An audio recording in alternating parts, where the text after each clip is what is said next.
The real estate forum 2022 आजच्या या परिसंवादासाठी उपस्थित असलेले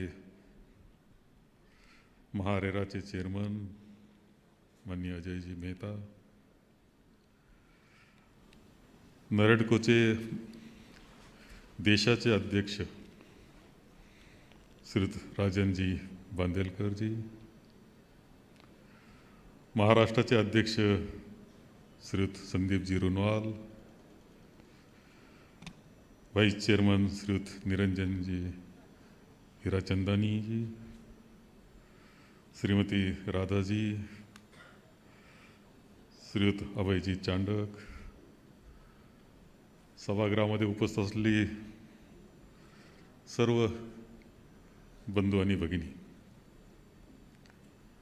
मी तर मराठीत बोलणार आहे, पण मला एक बरं वाटलं की बांदेलकरजींच्या एका कॉमेंटला तुम्ही इतका मोठा प्रतिसाद, मराठी कॉमेंटला इतका मोठा प्रतिसाद दिला, याचा अर्थ तुम्हाला सर्वांना मराठी समजतं एवढं मला समजलं.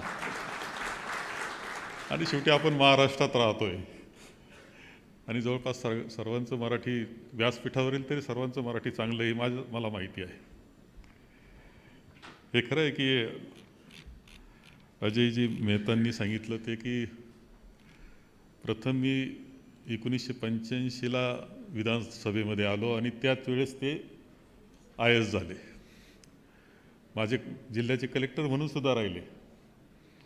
तर आत्ताच्या या क्षणापर्यंत एक जिव्हाळ्याचं नातं आम्ही जपत आलेलो आहोत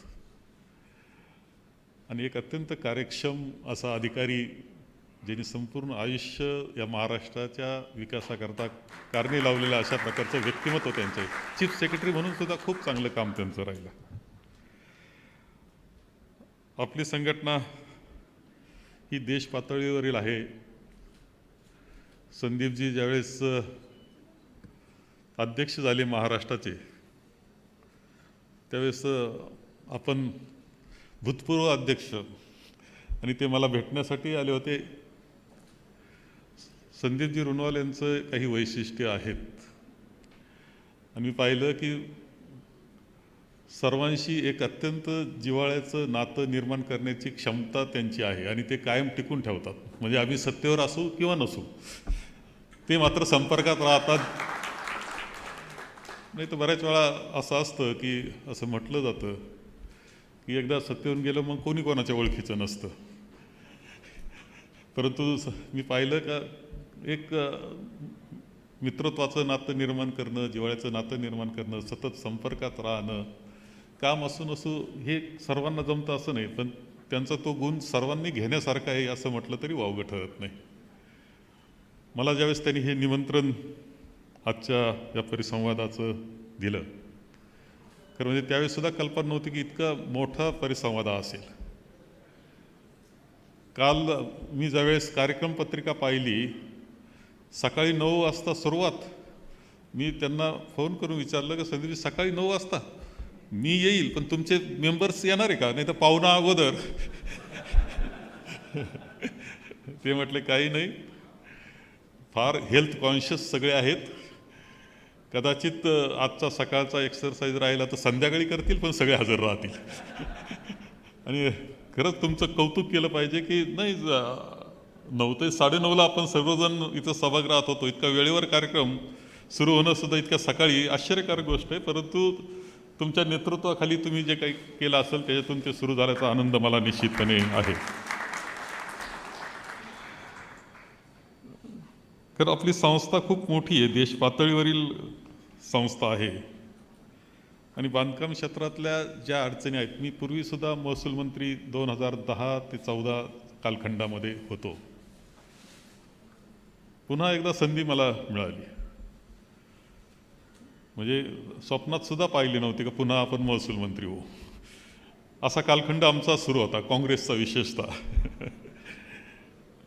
तर संधी मिळाली आणि मी संदीपजी सुद्धा आणि आपल्या संस्थेचे जे प्रमुख राहिलेले आहेत, वगैरेजी असतील, सर्व काही अडचणी असतील तर येणं, भेटणं, मांडणं हे सतत करत असतात. ही वस्तुस्थिती आहे. आपला काळ 2 वर्षाचा जर विचार केला, सरकार आल्यानंतरचा, आता 2.5 वर्ष होतील, पण कठीण काळ गेला. हे वस्तुस्थिती संपूर्ण जगासाठी कठीण होता, देशासाठी कठीण होता, राज्यासाठी कठीण होता, प्रत्येक माणसासाठी कठीण होता, नाकारता येत नाही. कोरोनाचं संकट एक जागतिक पातळीचं होतं आणि संपूर्ण अर्थव्यवस्थेला हादरे देणारं अशा प्रकारचं होतं. सगळ्यांचे उद्योग व्यवसाय त्याच्यामध्ये अडचणीत आले, ही परिस्थिती आहे. तुम्ही अडचणीत आल्या, तसं गरीब माणूस असेल, छोटासा हातावर पोट असणारा म्हणतो ज्याला, का रोज काम करायचं खायचं, त्याची तर खूप अडचणी झाल्या.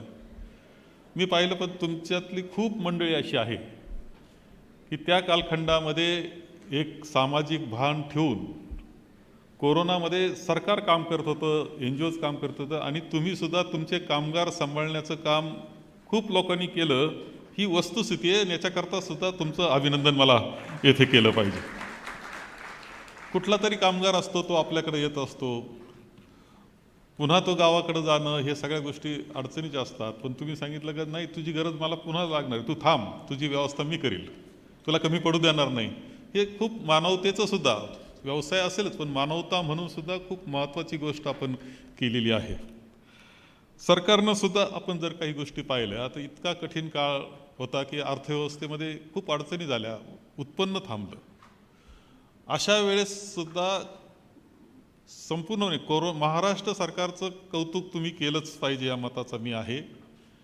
कोरोनाच्या कालखंडामध्ये जे निर्णय माननीय मुख्यमंत्र्यांनी घेतले, अजयजी सुद्धा त्यामध्ये होते, कटू असायचे निर्णय, परंतु ते निर्णय त्यांनी अत्यंत काळजीपूर्वक आणि कठोरतेने घेत होते.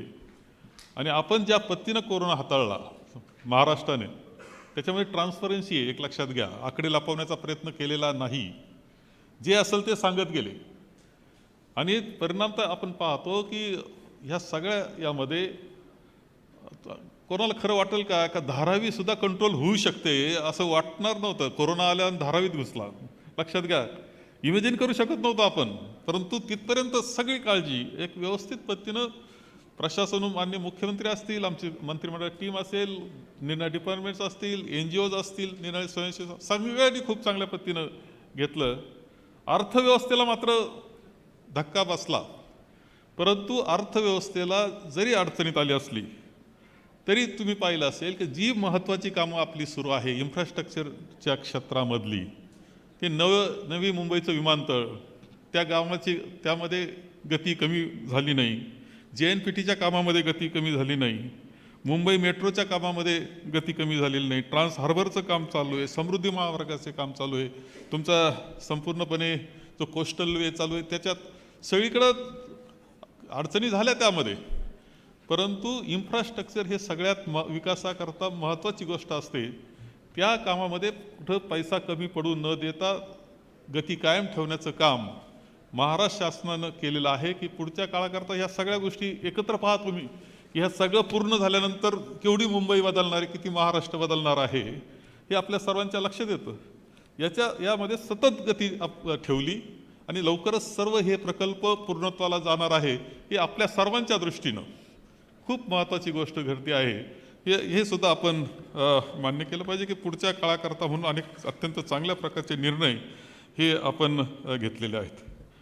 कोरोनाच्या संकटाच्या मध्ये खरं म्हणजे बांधकाम क्षेत्र हे विकास दरामध्ये, रोजगार देण्यामध्ये, विकास दर देशाचा चांगला ठेवण्यामध्ये खूप मोठा वाटा तुमचा असतो, हे नाकारता येत नाही.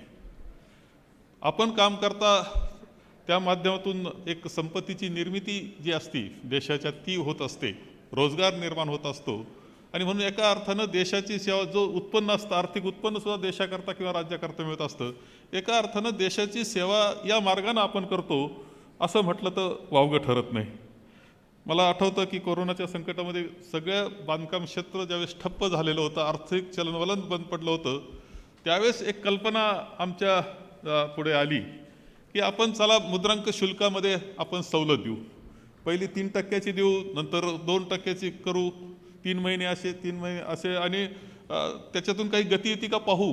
त्याच्यातून मला आश्चर्यकारक खरं म्हणजे ज्यावेळेस निर्णय आम्ही घेतला, निर्णय चर्चा फारशी न होता मंत्रिमंडळामध्ये सर्वांनी मान्य केला. माननीय मुख्यमंत्री, माननीय उपमुख्यमंत्री, मंत्रिमंडळ मी मांडणी केल्यानंतर विना चर्चा सगळ्यांनी मान्य केलं, याचं पहिले आभार मानले पाहिजे सगळ्यांचे.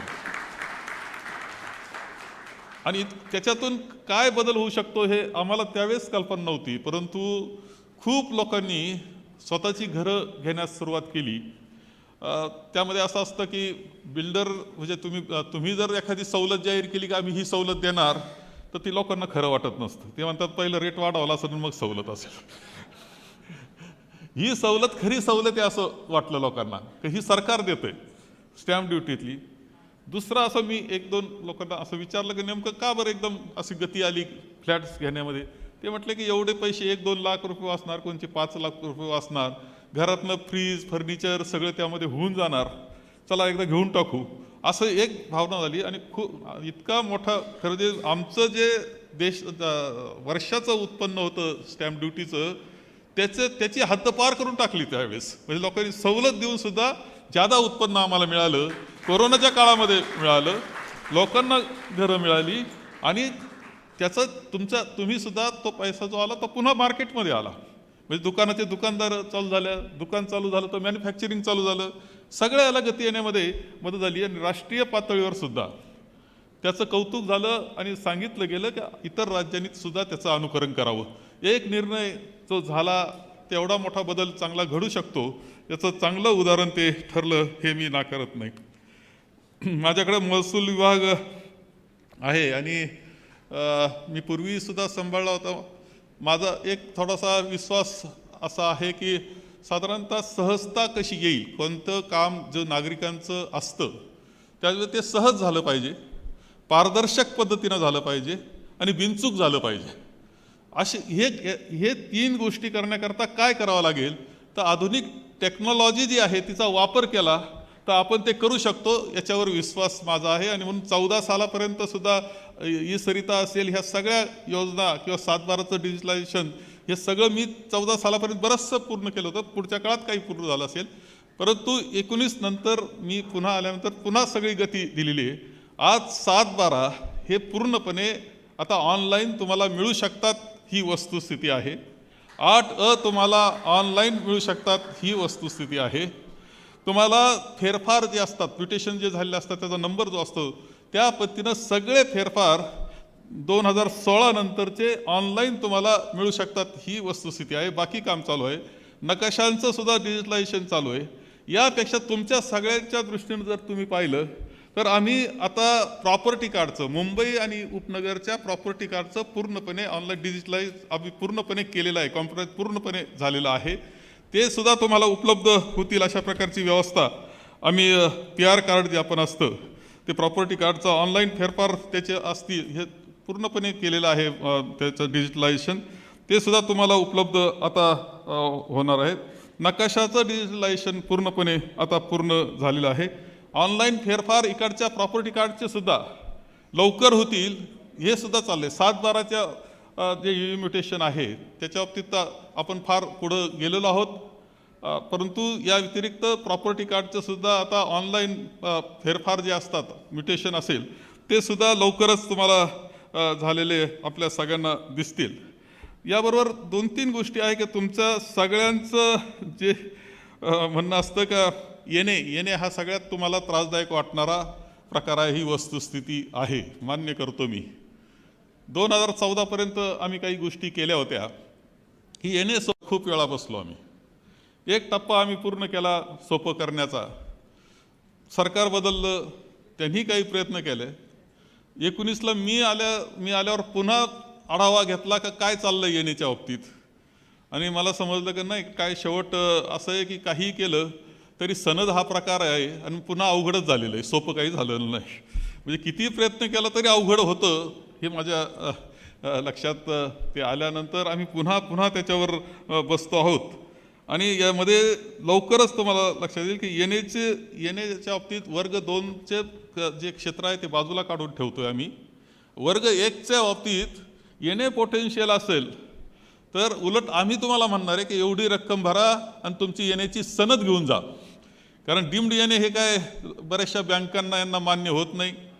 त्यांना ज्यावेळेस डीम्ड येणे म्हटलं तर ते म्हणतात नाही नाही आम्हाला सनदच पाहिजे, सही पाहिजे, सही पक्की महसूल खात्याच्या प्रमुख अधिकाऱ्याची. त्याला सनद शब्द आला. आता त्या बाबतीत सुद्धा आम्ही म्हणणार तुम्हाला की तुमचं येणे पोटेन्शियल आहे, एवढी रक्कम भरा आणि येण्याची सनद घेऊन जा. आता उलटा कार्यक्रम चालू करणार आहे, आम्ही तुमच्याकडे येणे करून घेण्याकरता येणार आहे, तुमची जमीन येणे करून घेण्याकरता. आणि याच्या बाबतीतला GR सुद्धा केला आहे. नाशिक जिल्ह्यामध्ये आम्ही हा प्रयोग केलेला आहे. येणे पोटेन्शियल असलेला आम्हीच पत्र देतो आता. बरं, त्यातून आमचं उत्पन्न वाढणार आहे शेवटी. त्यामुळं आणि मध्यंतरी येण्याच्या मागे नोटिसा ज्या आल्या होत्या सर्वकडं, त्यामध्ये आम्हाला काही दोष निश्चितपणे वाटले. कारण 95 सालापासूनच्या सगळं तिने एकत्र पद्धतीनं दिलं होतं. अनेक सोसायट्या अशा होत्या की छोट्या छोट्या गरीब म्हणजे मध्यमवर्गीयांच्या सोसायट्या 20 लाख रुपये येण्याची नोटीस आली. असे तक्रार आल्यानंतर आम्ही त्याला स्थगिती दिलेली आहे आणि आमचे अतिरिक्त मुख्य सचिव यांच्या आदेशाखाली एक कमिटी करतोय आणि त्यामध्ये काहीतरी चांगले बदल तुम्हाला त्या बाबतीत सुद्धा येण्याच्या जो टॅक्स असतो त्यामध्ये सुद्धा मोठे चांगले बदल करण्याच्या दृष्टीनं मी प्रयत्नशील आहे. हे सुद्धा तुम्हाला या निमित्तानं सांगतो की जे तुम्ही सुद्धा चांगलं म्हणाल अशा पद्धतीनं ते असतील. थोडं एक येण्यानंतर असतं तुमचं ते बांधकाम रॉयल्टीच्या संदर्भात एक बांधकाम व्यावसायिकांच्या काही अडचणी आहे की रॉयल्टीच्या बाबतीत तुम्ही बऱ्याच वेळा आमचं अधिकारी येतात, तो काही मोजमाप करतो. नोटीस देत असताना तो असं असतं की रॉयल्टी कशी नोटीस म्हणजे दंड कसा करावा याचं एक सूत्र आहे की बाजारात त्या गौण खनिजाची जी किंमत असेल त्याच्या 5 पट, म्हणजे ती इतकं मोठं होऊन जातं हे मला माहिती आहे. तर आपण त्या बाबतीतला एक सॉफ्टवेअर आम्ही म्हणजे पुन्हा मुंबई महानगरपालिकेत उलट ते आहे का आपण इथंच असेसमेंट सेल्फ असेसमेंट करण्याच्या दृष्टीने म्हणजे तुमचा प्लॅन मंजूर आहे, किती खोदकाम करणार आहे तुम्हाला माहिती आहे, किती माती काढणार आणि कुठं टाकणार हे तुम्हाला माहिती आहे. मग आता मी असं सॉफ्टवेअर करण्यास सांगितलं का असं करा का सेल्फ असेसमेंट करतील, ते स्वतः सांगतील, ते आपण महानगरपालिकेला जोडून देऊ आणि त्या सेल्फ असेसमेंट करा. त्या पद्धतीने काय रक्कम असेल ती तुम्ही भरा. परंतु त्याच्यात जर चूक झाली वेगळं दिसलं तर दंड होईल. बाकी मात्र सगळ्यांना त्रास देण्याचं काही कारण नाही. अशा पद्धतीचा बदल तुम्हाला लवकरच झालेला दिसेल. तुम्ही तुमच्या पद्धतीनं सेल्फ असेसमेंट ही करायची आहे आणि त्याचा फॉर्म्युला महानगरपालिका प्लॅन अप्रूव्हलमध्ये असतो. तो फॉर्म्युला फिक्स करून रक्कम भरण्याच्या संदर्भातला निर्णय आपण घेतोय. वर्ग 2चं वर्ग 1 करणं या बाबतीत निर्णय झाला होता, त्याचा आपण एक्सटेंड केलं. आता पुन्हा अजून खूप मागणी आहे की वर्ग 2ची जमीन वर्ग 1 करण्याकरता विशेषतः ज्या सोसायटीज आहेत त्याच्यामध्ये खूप मोठ्या प्रमाणावर मागणी आहे की त्यांना वर्ग 1 करून घेण्याकरता रिडेव्हलपमेंट करता उपयोगी होऊ शकतं. आणि त्या बाबतीतला काही अभ्यास करून पुन्हा एकदा आम्ही तो प्रस्ताव आता विचाराधीन आहे. त्याच्यामध्ये काही हिअरिंग्ज हे आम्हाला करावं लागणार आहे, पब्लिक हिअरिंग आहे त्यामध्ये. परंतु ती सवलत पुढं वाढवण्याच्या दृष्टीनं पूर्णपणे आम्ही पॉझिटिव्ह आहोत, विचाराधीन आहे. लवकर तो निर्णयसुद्धा झालेला आपल्याला दिसेल हे सुद्धा मी आपल्याला या निमित्तानं येथे सांगतो आहे. खरं म्हणजे 2-3 गोष्टी आणखी आहेत. मुद्रांक शुल्काच्या मध्ये ज्या इन्व्हेस्टमेंट्स आपण करतो म्हणजे प्रकल्प सुरू असताना काही इन्व्हेस्टर्स असतात आणि ते तिथे इन्व्हेस्टमेंट करतात आणि नंतर तिची विक्री करतात. त्याचं 1 वर्षाचीच मुदत होती पूर्वी, आता आम्ही वाढवून ती 3 वर्षाची केलेली आहे की ज्याच्यामुळे इन्व्हेस्टर तुम्हाला मिळणार आहेत. हा निर्णयसुद्धा आपला घेतलेला आहे. याशिवाय गहाण खतांना जे काही मुद्रांक शुल्क होतं ते वेगवेगळ्या प्रकारचं होतं. त्याच्यात जे गोंधळाचं वातावरण निर्माण होत होतं त्याच्यातून सुद्धा एक ते समान करून टाकलेलं आहे. त्यामुळं तुम्हाला त्यामध्ये सुद्धा खूप सोपं हे झालेलं आहे. या व्यतिरिक्त कमी पडलेलं मुद्रांक शुल्कावर जे दंड झाले होते म्हणजे मुद्रांक शुल्क कमी भरला गेला त्याच्यावर दंडाची आकारणी झाली आणि दंडाची आकारणीचं ते एकत्र वसुलीला खूप मोठ्या रकमा त्यामुळं आल्या. दंडाची आकारणी पाहता त्याच्यात तर आता एक नवी सवलतीची योजना आपण जाहीर केलेली आहे आणि त्यामध्ये आता सुरुवातीला अशी योजना आहे की तुम्हाला दंडामध्ये आम्ही 90% सवलत देतोय, म्हणजे मूळ स्टॅम्प ड्युटी जी कमी पडली ती अधिक 10% एवढंच आता ठेवलेलं आहे. मात्र ते दोन की 3 महिन्यानंतर ते मात्र पुन्हा वाढणार आहे, 50% जाणार आहे परंतु याच्यामध्ये या सवलत योजनेमुळं आमची वसुली होऊन जाईल आणि तुम्हालाही मदत होईल. आता तुम्ही यातले फार कुणी नसाल असं मी समजतो, पण जो असेल त्याला माहिती द्यायला तुम्हाला काही हरकत नाही असं मला वाटतं.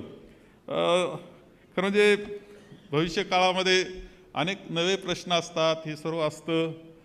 मी रुनवालजींना या निमित्तानं सांगेल की तुम्ही दिवसभर आता बसणार आहात, एकत्र पद्धतीनं आहे तुमचं, परत ग्रुप डिस्कशन्स तुमचे आहेत, काही आमचे मंत्री महोदयसुद्धा आणखी येणार आहेत.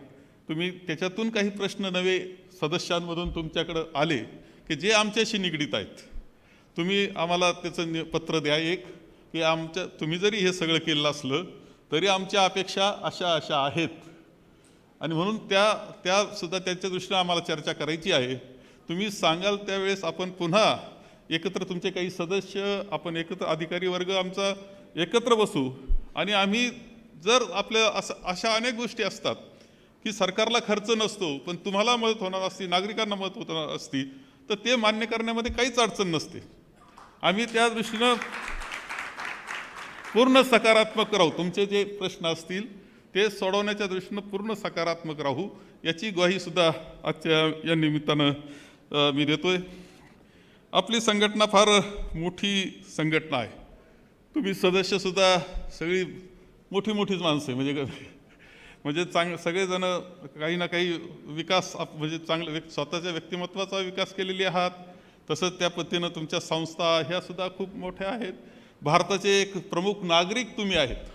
मला असं वाटतं की जाता जाता मी काय कोणत्या पक्षाचं राजकारण काय फार बोलणार नाही, पण तुम्ही ज्यावेळेस नागरिक म्हणून देशाचे आहात त्यावेळेस तुम्ही राजकारणाचे सुद्धा भाग आहात, हे नाकारता येत नाही. पक्ष वेगवेगळा असेल, संघटनेमध्ये सगळ्या येऊ शकतात, पण काही गोष्टींवर एकमत असायला तुमचं हरकत नाही असं माझं मत आहे की त्याच्यात तुम्ही चर्चा केली पाहिजे. एक तर चर्चा केली पाहिजे की तुम्ही कायम तुमचा व्यवसाय म्हणून असेल नाही तर देश म्हणून असेल, एक तर चर्चा अशी केली पाहिजे तुमच्यामध्ये की देशाचं असेल नाही तर राज्याचं राजकारण असेल, ते विकासाच्या बाबतीतच चर्चा करून चाललं पाहिजे. कशी डेव्हलपमेंट होईल, कसा विकास होईल, त्याकरता काय केलं पाहिजे, देश कसा पुढं जाईल, अर्थव्यवस्था कशी सुधारेल, सर्वसामान्य माणूस, गरीब माणूस आहे त्याच्या जीवनामध्ये कसं परिवर्तन आणि आनंद निर्माण होईल, यावरच चर्चा तुम्ही सुद्धा केली पाहिजे. कारण त्याच्यातच तो सामान्य माणूस सुधारला तर घर घ्यायला येणार आहे, लक्षात घ्या. त्याची परिस्थिती बदलली तर आपला व्यवसाय वाढणार आहे, हे काही विसरता येत नाही. यावर तुमचं सर्वांचं एकमत असलं पाहिजे. तुम्ही बऱ्याच देशांमध्ये, इव्हन अमेरिकेमध्ये सुद्धा तुमच्यासारख्या ज्या संघटना आहेत त्या सरकारला कधी कधी सांगतात का असं वागू नका, असं वागा. तितकं धाडस तुम्ही सुद्धा दाखवलं पाहिजे की तुम्ही म्हटलं पाहिजे नाही, आम्हाला सरकारला काही गोष्टी सांगायच्या, तो आत्मविश्वास तुमच्यामध्ये असला पाहिजे. घाबरले मग तर काय, मग कठीण होईल. शेवटी असं आहे की सरकार कोणतं असलं, सरकार बदलत राहतात, माणसं बदलत राहतात, परंतु त्याचा शेवटी कंट्रोल नागरिकांकडे असला पाहिजे, सुज्ञ नागरिकांकडे असला पाहिजे की त्यांनी सुज्ञ नागरिकांना सांगितलं नाही चुकतंय तुमचं, बरोबर असं चाललं पाहिजे तुम्ही. आणि तशी तुम्ही सगळे एकत्र केल्यावर केवढी ताकद आहे मोठी तुमची. तुम्ही सुद्धा सरकारला सांगितलं पाहिजे नाही, चर्चा करायची, चला फक्त विकासाच्या द्यायचं बोला बरं तुम्ही. आम्ही कौतुक करतो ना, गडकरींचं कौतुक आम्ही करतो का नाही, का करतो नितीन गडकरींचं कौतुक? याला कारण असं की तो माणूस जे काम करतो आम्हाला सुद्धा कौतुक वाटतं. आम्ही लेख लिहितो त्यांच्याबद्दल, आमचं कुणी काँग्रेसवाला आमच्यावरून सांगत नाही का तुम्ही भाजपच्या याच्याबद्दल का लिहिलं, कुणी म्हणत नाही. सगळ्यांनाच मान्य होतं की चला तो माणूस धडपड करतोय. दिशा ही त्या पद्धतीची असली पाहिजे असं मला वाटतं. दुसरी गोष्ट मी मुद्दाम आपल्याला सांगेल, मी कोणत्या पक्षाचं राजकारण बोलत नाही, देशाचं बोलतोय. दुसरी गोष्ट असं सांगतो का काही असलं तरी कुठं गावामध्ये, घरामध्ये जशी शांतता असावी लागते ना, तशी राज्यात शांतता असली पाहिजे, देशात असली पाहिजे. घराचा विकास, घरात जर भांडणं चालले तर त्या घराचा विकास, कुटुंबाचा विकास होईल का? कधी नाही होऊ शकत. तसं राज्याचं आणि देशाचं आहे. तुम्ही याच्यावर सुद्धा विचार केला पाहिजे की शांतता कशी या देशात आणि राज्यामध्ये राहील आणि त्याच्यामध्ये कोण चुकतं हे बारकाव्यानं पाहिलं पाहिजे, कोण चुकतं. आणि कुणी चुकत असेल तर संघटना म्हणून तुम्ही बोललं पाहिजे का तुम्ही चुकतात, आम्ही सुज्ञ नागरिक म्हणून या गोष्टी मान्य करणार नाही, तुम्ही गोंधळ घालायचा प्रयत्न करू नका. इथं जनतेला, सर्वसामान्य माणसाला शांततेनं जगू द्या, त्याची प्रगती करू द्या, त्याचं कुटुंब चालू द्या. हे तुम्ही सुद्धा सांगितलं पाहिजे संघटना म्हणून, असं मला वाटतं. जे प्रामाणिकपणे वाटतं ते तुम्हाला सांगून टाकलं आहे. म्हणून थोडं वेगळं असेल कदाचित, पण मी तर कोणत्या पक्षाचं बोललो नाही. आणि कुणी तुम्ही म्हणता का मी चुकीचं मांडलं असं म्हणायचं असेल तर म्हणून दाखवा का मी चुकीचं बोललो. शांतता असं म्हटलं, काय चुकलं? किंवा चुकतं कोण शांतता बिघडवते असं विचारलं तुम्हाला तर त्यात काय चुकलंय? माझं काहीच चुकलं नाही. तर परंतु हा अधिकार संघटना म्हणून तुमचा आहे का चुकतं त्याला चुकतं म्हणण्याचा अधिकार जी संघटना असते तिचा असतो. थोडंसं तुम्ही तसं धाडस करीत जावं. फक्त बांधकामावर चर्चा करू नये. देशाचे नागरिक तुम्ही आहात, देशाच्या विकासातले मूलभूत घटक तुम्ही आहात. म्हणून देशाच्या पुढचा काळ सुद्धा चांगला जाण्याकरता जे आवश्यक त्या गोष्टी तुम्ही बोलल्या पाहिजे, या मताचा सुद्धा मी अत्यंत स्पष्टपणे आहे. तुमच्यात पहिली चर्चा करा, पण एकदा चर्चा तुम्ही तुमची सुद्धा केली पाहिजे विकासाच्या दृष्टीनं, असं मला वाटतं. अत्यंत सुंदर नियोजनाकरता रुनवलजी तुमचे आणि तुमच्या सर्व सहकाऱ्यांचे ज्यांनी कष्ट केले त्यांचं खूप अभिनंदन मी करतो. तुम्हाला आणखी काय माझ्या मांडणी करायची त्याची वाट पाहतो आणि माझे 2 शब्द संपवतो.